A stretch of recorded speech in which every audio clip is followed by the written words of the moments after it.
Hello, bridal business queens.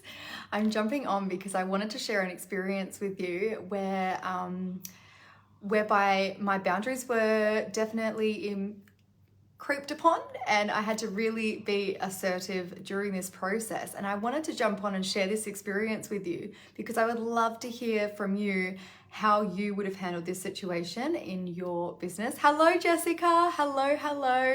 I'm just sharing a little story that happened with me in my bridal business this morning. So I'd love to hear from you how you would handle it. So for example, in our business, we have a 14-day period where we will hold the bridal booking for, and then if that 14-day period is surpassed, that wedding day availability is then obviously available for any new inquiry that comes through.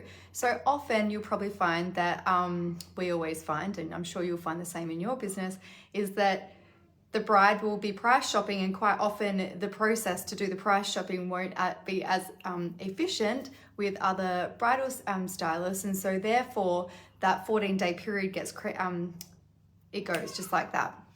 So what happened was that my bride had emailed for an inquiry on the 22nd of June. So come 14 days later, we made that date available for another bride.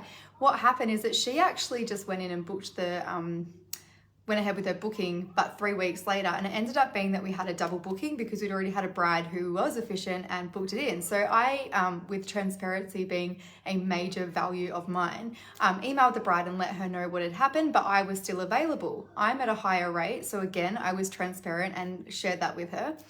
But so there was a bit of disgruntledness coming back from this bride, right?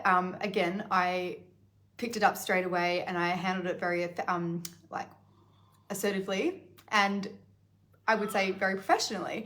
Then I started getting all these vibes where I was like, no, I'm not feeling it. She was just kept pushing me, and she was being quite rude. So I was like, why the fuck am I even doing this, bride? Like, why? It would have meant for me to do that bride, I would have had to find a babysitter to look after my boys, take them to school, take them to daycare. And I was like, why am I doing this? Like, if she's this painful now, what is she going to be like during the client experience?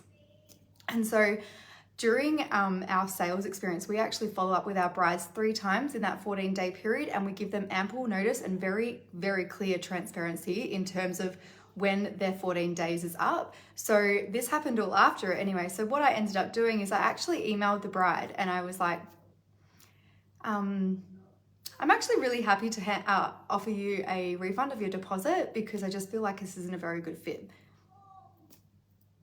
Like, no weight off my shoulders.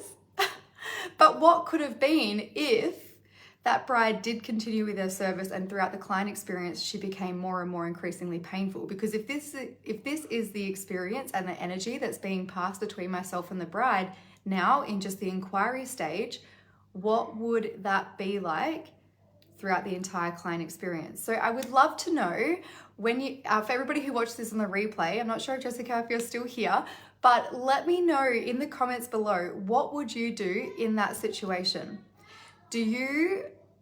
Does every inquiry feel like for you an absolute dependency on your livelihood, or are you able to completely detract and detach from that bride inquiry, knowing and trusting that the universe will send you your more soul-aligned bride? Like, are you able to email your bride that is being painful and offer her a refund of the deposit, or do you book that bride in and just do it regardless, knowing from a place of fear that you're not going to get your soul-aligned bride? I would love to know in the comments below, because this is something that is super important to me in my business, because I don't like sending my beautiful stylists out to awful brides. And I think it's almost like I can feel the energy, and I really dive back into that during the inquiry process to see if I can feel any negativity or any resentment, or like just that negative energy from a human. I don't want to vibe it. So I would love to know from you in the comments below if this is what you do in your business, or do you just take it in your stride and just put up with it? Love to know. I hope you have a fab Tuesday.